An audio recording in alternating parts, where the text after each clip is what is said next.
할렐루야. 오늘도 함께한 우리 성도들에게 하나님의 큰 은혜가 함께하기를 주님의 이름으로 축복합니다. 일반적으로 사람들이 교육을 말하면서 가장 중요하게 여기는 게 뭘까요?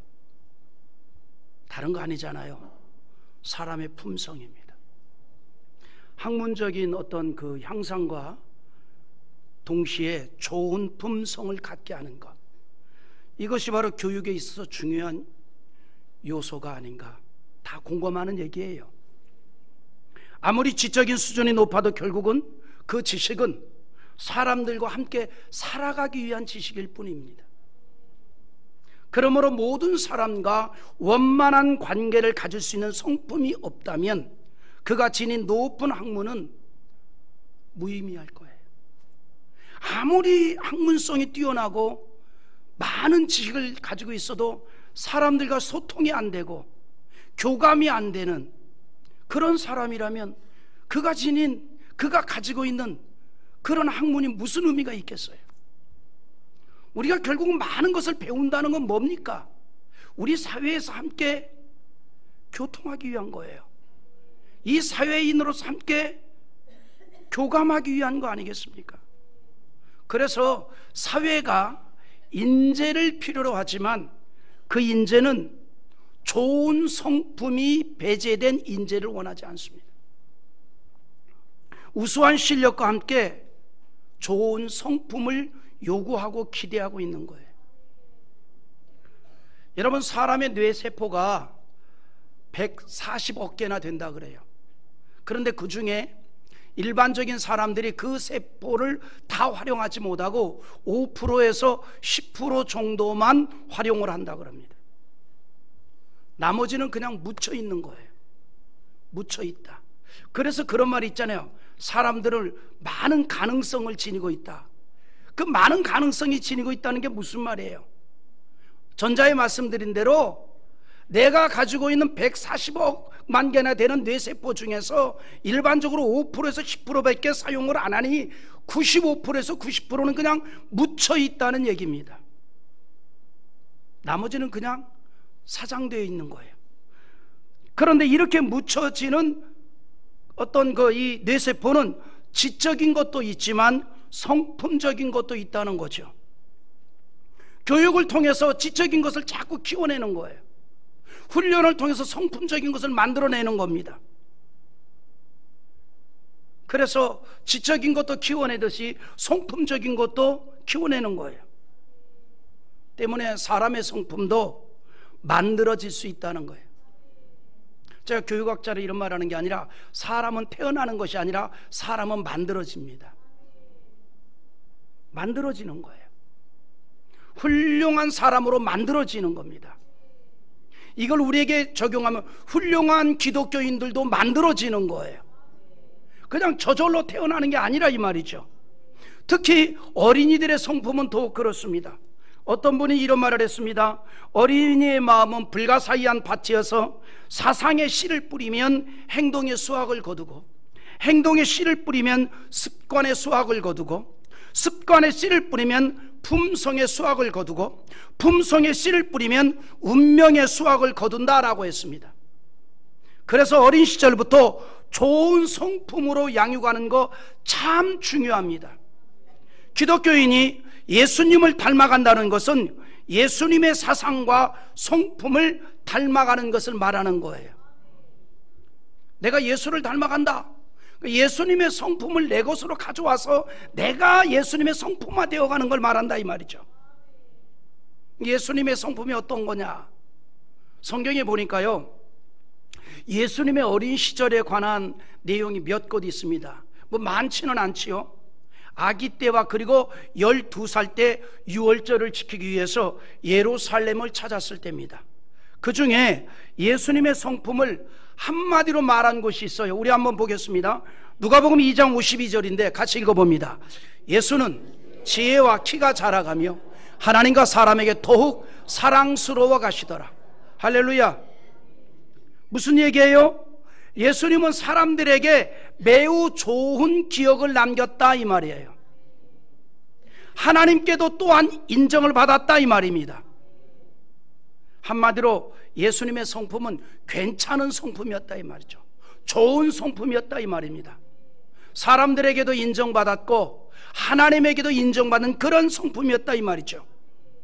물론 예수님은 하나님의 아들로서 인간의 죄를 대신 짊어지기 위해서 오신 삼위일체 하나님의 한 분이기 때문에 그럴 수 있다라고 결론을 내린다면 뭐 다른 말이 필요가 없겠죠.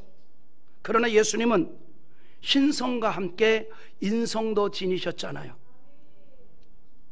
그 인성에 담긴 성품에 대해서 성경은 하나님과 사람에게 좋은 성품으로 인정을 받았다 이렇게 말해주고 있습니다.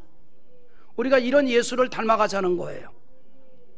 그런데 예수님의 이런 성품이 형성되는 일에 크게 영향을 준 것이 있습니다. 먼저 그의 육신의 부모인 요셉과 마리아였습니다. 우리가 알고 있듯이 그들은 철저하게 하나님의 말씀에 순종하는 사람들입니다. 그들로부터 신앙적인 성품 형성에 영향을 받았다 이 말이죠. 그리고 또 하나는 예수님이 12살 되던 해에 예루살렘을 방문하였을 때 우리에게 보여준 것이 있습니다. 예수님은 율법에 대해서 대단히 박식했어요. 율법학자들이 깜짝 놀랄 정도로 12살 어린이가 너무나 율법에 깊이가 있었다 이 말이죠. 이 말이 뭘 얘기합니까? 예수님은 어린 시절부터 율법을 가까이 하였다 이 말이에요. 이런 일들이 예수님의 좋은 성품을 형성하도록 만들었던 것입니다. 그래서 디모데후서 3장 16절에도 이런 말씀이 있는데 같이 봅니다. 모든 성경은 하나님의 감동으로 된 것으로 교훈과 책망과 바르게 함과 의로 교육하기에 유익하니. 할렐루야. 모든 성경은 한마디로 말하면 의로 교육하기에 유익하다 이 말이에요.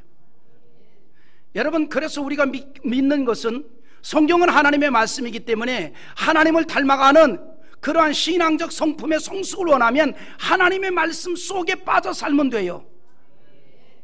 하나님의 말씀을 가까이 하면 돼요. 하나님의 말씀은 날마다 내 가슴 속에 새겨드리면 되는 거예요. 하나님의 말씀은 우리가 신앙적인 좋은 성품을 형성하도록 만들어주는 겁니다. 여러분, 하나님의 말씀이기 때문에 그 말씀을 가까이 하면 할수록 우리는 하나님의 성품을 닮아가는 줄 우리 믿습니다. 우리는요, 성경을 통해서 하나님의 성품이 어떠한가를 또 알 수 있는데, 출애굽기 34장 6절에서 이렇게 얘기해요. 또 읽어봅니다. 여호와께서 그의 앞으로 지나가시며 선포하시되 여호와라 여호와라 자비롭고 은혜롭고 노하기를 더디하고 인자와 진실이 많은 하나님이라. 여러분, 우리 하나님은 자비롭고 은혜롭고 노하기를 더디하고 인자와 진실이 많다 이렇게 얘기합니다. 하나님의 성품이라 이 말이죠. 우리가 이 같은 성품을 닮아가는 과정이 신앙생활이에요. 여러분, 그래서 신앙생활은 완성이 없어요.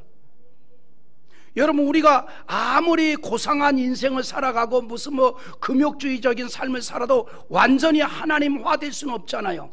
완전히 예수화 될 수는 없잖아요. 우리는 과정일 뿐입니다. 하나님의 성품을 향해 가는 과정이라 이 말이죠. 그러다가 주께서 우리의 생명을 부르시면 잘 있거라 세상아 나는 가노라 하면서 천국 입성하는 줄 믿습니다.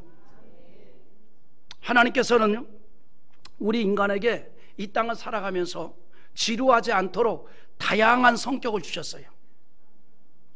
다양한 성격. 여러분 한번 생각해 보세요.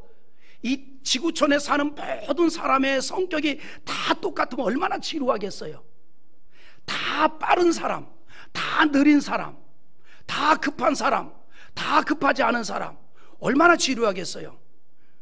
하나님께서 지루하지 않게 살게 하려고 어떤 사람 급한 사람도 내려보내주시고, 어떤 사람은 속 터지고 감자 10개 먹을 정도로 답답하게 하는 사람도 내려주시고, 그래서 조화를 이루게 하는 거라니까요.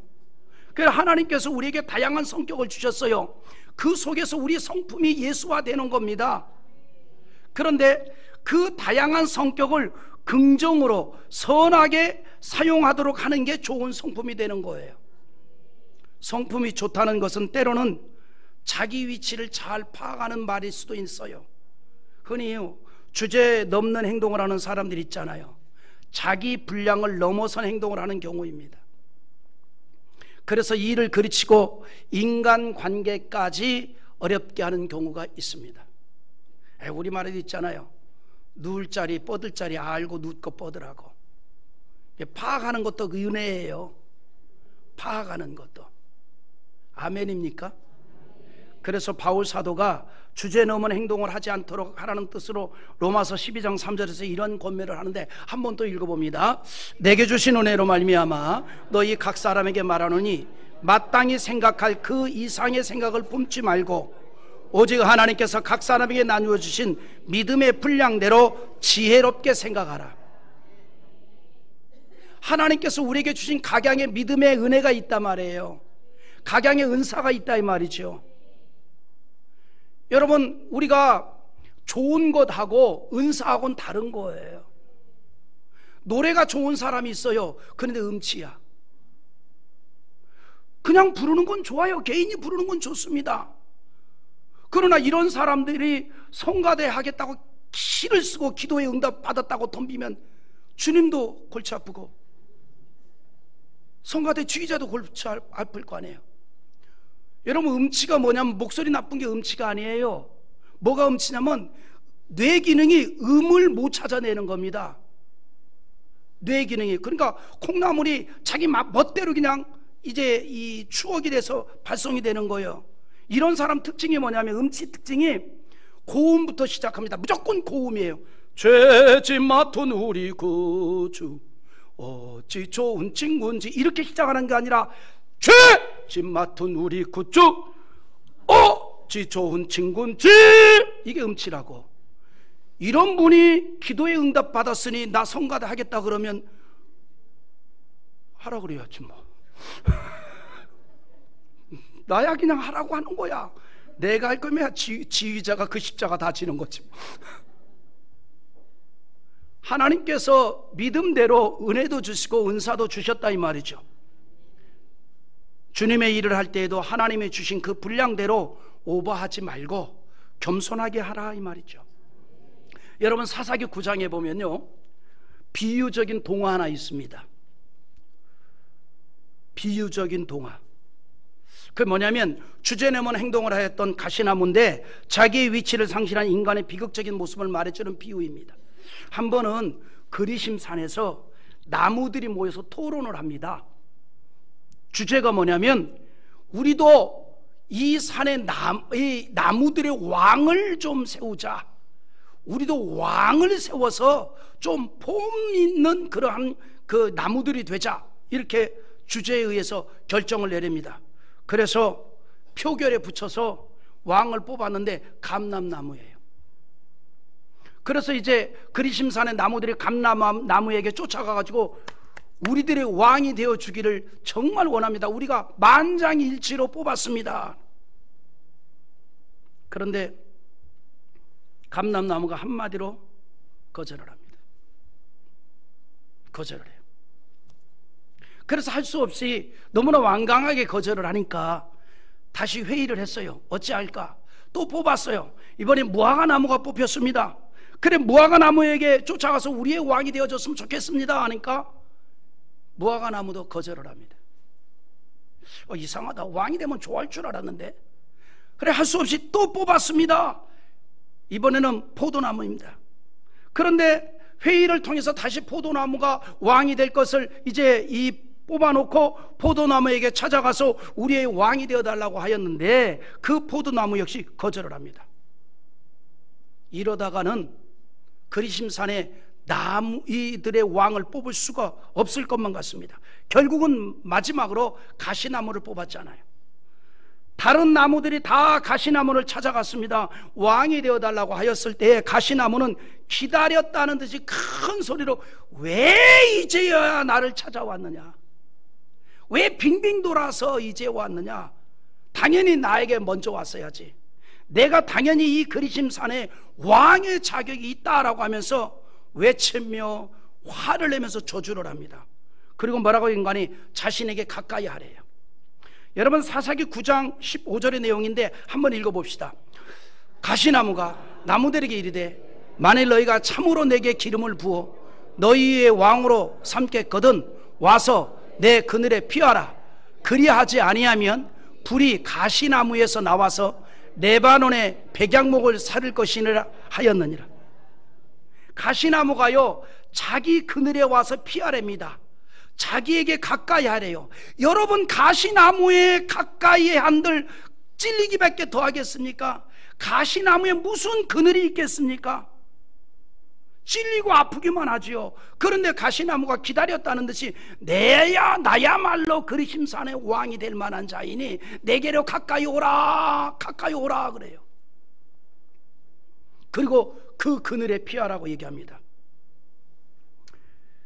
그런데 앞서 감람나무나 또는 포도나무, 무화과나무는 왕의 자리를 거절했습니다. 왜 거절했을까요? 그들은 각기 자기들이 감당할 소중한 것을 알았고 그것을 귀하게 여겼기 때문에. 여러분, 사사기 9장 9절 한번 읽어봅시다. 감람나무 얘기인데 시작. 감람나무가 그들에게 이르되 내게 있는 나의 기름은 하나님과 사람을 영화롭게 하나니 내가 어찌 그것을 버리고 가서 나무들 위에 우쭐대리오 한지라. 여러분, 뭘 얘기합니까? 자기가 감당할 게 있다는 거예요. 감당할 은혜가 있고 은사가 있고 사명이 있습니다. 그리심산의 왕을 세우는 이 비유는요, 자기가 감당해야 될 소중한 것에 대한 교훈입니다. 하나님께서는 우리 모두에게 감당해야 할 소중한 일을 주셨습니다. 그런데 하나님께서 우리에게 주신 소중한 것 가운데 참으로 소중한 것 하나 있어요. 우리에게 맡긴 아주 소중한 것이 있습니다. 그게 뭐냐? 천국입니다. 기독교인은 천국을 맡은 사람들이에요. 오직 구원받은 하나님에게 자녀에게 주신 천국입니다. 이처럼 천국을 맡은 하나님의 자녀들은 이 땅에서 필요한 게 있습니다. 그에 합당한 성품이 있다 이 말이죠. 천국을 맡은 자에 합당한 성품이 있다 이 말입니다. 오늘 말씀이 그걸 말해주고 있습니다. 천국을 맡은 자의 성품을 우리에게 몇 가지로 말해주고 있습니다. 우리는 아무나 맡을 수 없는 천국을 맡은 자들 아닙니까? 이렇게 천국을 맡은 사람이 이 땅에 살아갈 때는 특징이 있다는 거예요. 뭐의 특징이냐? 성품적 특징이 있다는 겁니다. 성품적 특징 중에 첫째가 뭐냐면 섬김이라는 거예요. 겸손히 섬김을 이루는 속성이 그 속에 있다 이 말이죠. 여러분, 예수님께서 십자가의 고난을 앞두고 고뇌했단 말이에요. 그럴 때 제자들은요, 예수님의 이 마음을 헤아리지도 못하고 자기들의 생각과 욕심에 끌려서 무슨 일을 하고 있었냐면 누가 더 높은 위치에 있는가라고 하는 문제를 놓고 서로 막 다투고 있는 거예요. 서로 막 다투고 있어요. 3년 동안 동고동락하며 함께했던 이 제자들이 마음에 자기 생각이 들어가고 교만이 들어가고 자리다툼이 들어가기 시작하니까 서로 간에 막 다투기 시작하는 겁니다. 24절에 보면 또 그들 사이에 그중 누가 크냐 하는 다툼이 난지라. 누가 크냐 하는 다툼이 난지라 그랬어요. 여러분, 제사보다 제밥에 관심이 있다는 말처럼 지금 제자들이 그런 모습이에요. 지금 예수님은 십자가의 대속사역을 앞에 두고 있는데 제자들은 새로운 시대, 새로운 왕국이 세워지는 때가 가까웠다라고 생각을 하고, 그러면 누가 가장 중요한 자리를 앉게 될 것이냐, 이 문제를 두고 다투고 있는 거예요. 야, 예수님이 드디어 새로운 나라를 건설하겠구나. 우리 선생님이 새로운 나라를 건설해서 왕이 되면 그러면 영의정 좌의정은 누가 할 거냐? 서로 이 자리 문제를 놓고 욕심이 들어갔던 겁니다. 여러분, 지금 이런 상황을 한번 연상해 봅시다. 예수님께서 제자들과 함께 마지막 저녁 식사를 하시면서 성찬식을 거행했어요. 성찬식. 예수님께서 십자가에 죽으실 것을 이제 준비하시고 예수님이 흘리시는 피와 찢기신 살이 어떤 의미를 가지고 있는가를 성찬식을 통해서 제자들에게 깨우쳤습니다. 제물이 되어 인간 구원을 이루기 위한 것이라는 이 사실을 성찬 예식을 통해서 의미를 부여하고 그들에게 직접 알려주고 싶었던 거죠. 그래서 20절에 이렇게 얘기해요. 또 읽어봅니다. 저녁 먹은 후에 잔도 그와 같이 하여 이르시되 이 잔은 내 피로 세우는 새 언약이니 곧 너희를 위하여 붓는 것이라. 할렐루야. 여러분, 제자들은요 심각하게 예수님의 고난을 생각하고 그의 뒤를 어떻게 따를 것인가를 결단하고 다짐을 해도 부족한 그 순간에 자리다툼이나 하고 있었던 거예요. 자리다툼. 여러분, 왜 이런 철없는 모습을 보였을까요? 이건 한마디로 말하면 철없는 모습이거든요. 왜? 3년 동안이나 그렇게 주님을 따랐던, 그리고 주님의 메시지를 가장 가까이에서 하나도 남김없이 들었던, 그리고 많은 기적과 이적을 보았던 제자들이 왜 이처럼 철없는 행동을 보였을까요? 그것은 제자들의 가슴에 예수님의 가르침보다 자신들의 생각이 더 많이 자리하고 있었기 때문이에요. 더 크게 자리하고 있었기 때문입니다. 여러분, 우리가 일반적으로 그러잖아요. 무엇을 배우려면 뭘 버려라? 고집을 버리라 그러잖아요. 고집을. 운동을 배우든 무엇을 배우든지 기본기를 익히려면 자기 생각을 버려야 기본기가 형성되잖아요. 자기 생각. 그 기본기를 버리려면 뭘 버려야 돼요? 고집을 버려야죠. 그런데 그 기본기를 만들려고 하는데 자기 고집이 강해. 안 되는 겁니다. 여러분, 피아노를 이렇게 이제 연주를 할 때도 자기 생각이 많은 사람들은 이 진도가 나가질 않잖아요. 제자들의 가슴이 예수님의 가르침보다 자기들의 생각이 더 크게 자리를 하고 있었어요. 3년 동안이나 함께 하였지만 여전히 인간적인 생각이 더 많았다는 얘기입니다. 자기 존재감이 가득하니 예수님의 가르침을 받아들일 수도 없었고 알 수도 없었고 깨달을 수도 없었던 거예요. 그래서 그 심각한 상황에서 누가 더 높은 위치에 있어야 하는가 라고 하는 당위성을 찾기에 혈안이 되어서 다툼이 되고 있었던 거예요. 모르긴 몰라도 그래. 내가 그래도, 베드로는 얘기했을까, 내가 그래도 여러분들보다 나이가 많은데 온유월 떼약볕도 어딘데 내가 중요한 자리에 앉아야 되겠지 하니까, 무슨 얘기야, 능력별로 하는데 당신은 늙어서 쉰내나. 근데 젊고 싱싱한 내가 머리도 잘 들어가고 내가 중요한 자리에 앉아야 되겠지. 아마 제자들끼리 이런 다툼이 있었던 거예요. 이런 다툼이. 여러분, 우리는요 이런 겁니다. 우리 기독교인들이 교회 중심 신앙생활을 하고 있잖아요. 오늘도 우리가 함께 모였잖아요.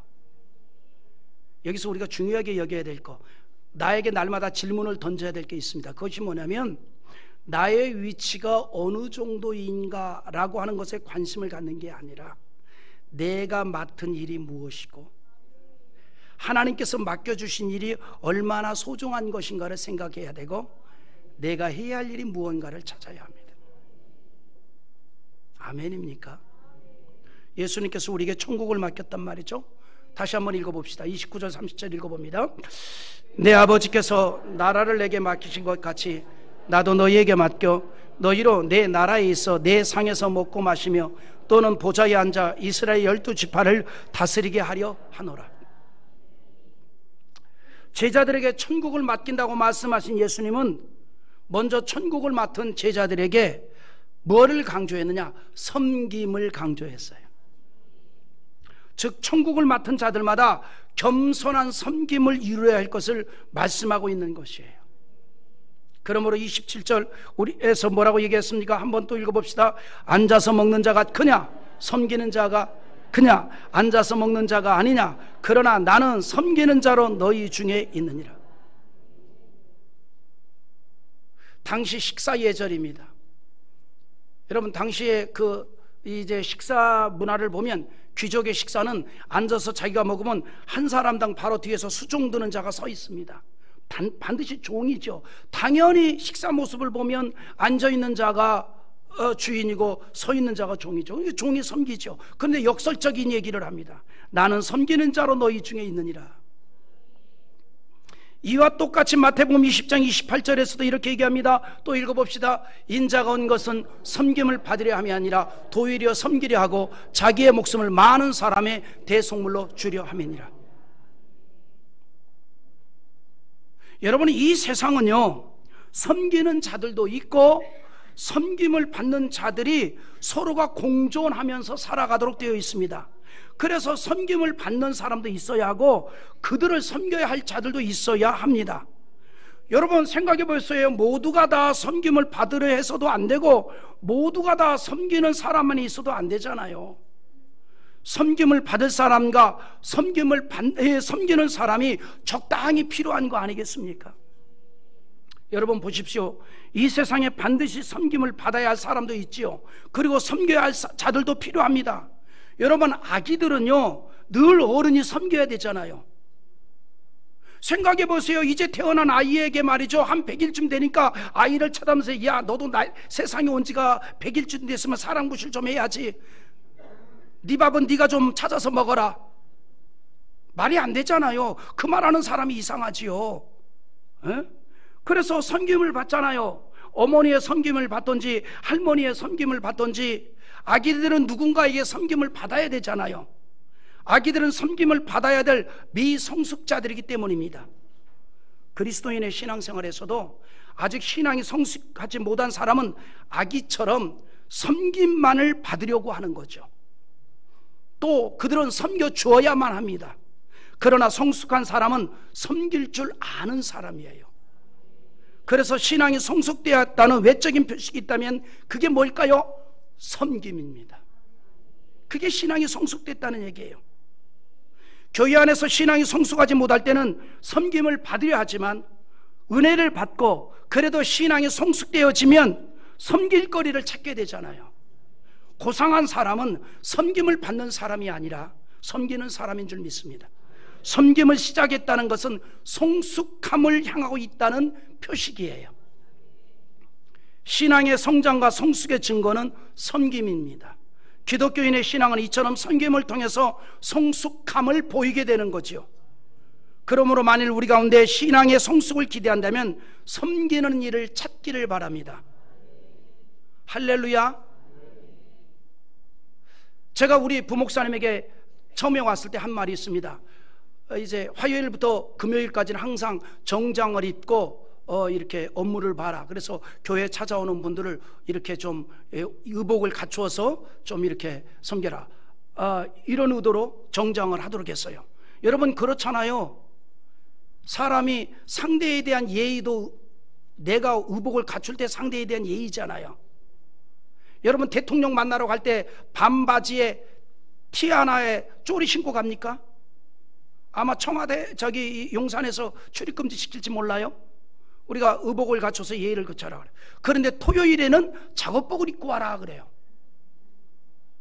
그 뭐 하느냐? 토요일에는 이제 우리가 좀 이렇게 이 예배 준비를 위해서도 시설에 대해서 뭐 등도 좀 갈고 이것도 갈고 그런 일을 하자.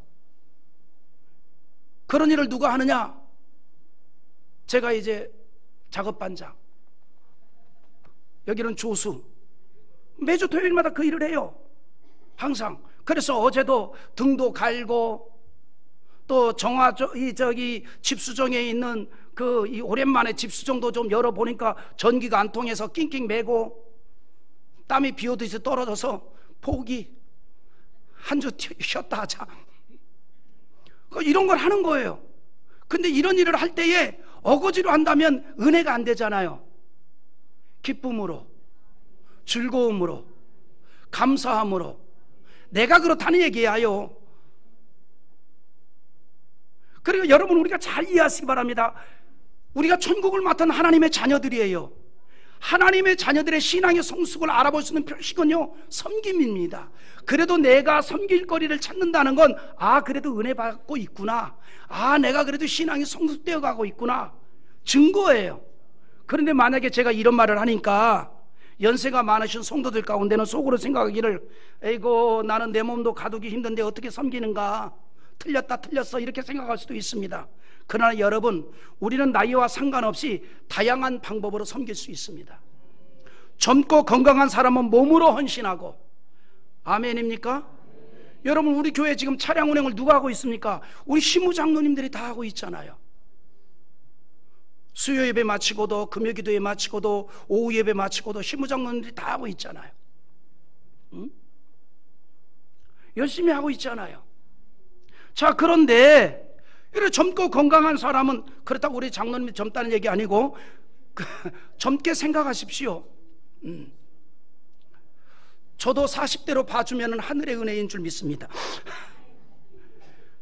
여러분, 젊고 건강한 사람은 몸으로 헌신하고 충성하며 섬길 수 있고, 연세가 많아서 육체적으로 연약한 분들은 상대를 존중하는 언어를 통해서 섬길 수 있는 거예요. 여러분, 자식 같은 사람이라 하더라도 하대하는 말이나 속된 말을 하는 것이 아니라 존중하는 말을 함으로써 섬김을 이루어갈 수 있는 겁니다. 그것이 고상함이에요. 그게 고상함입니다.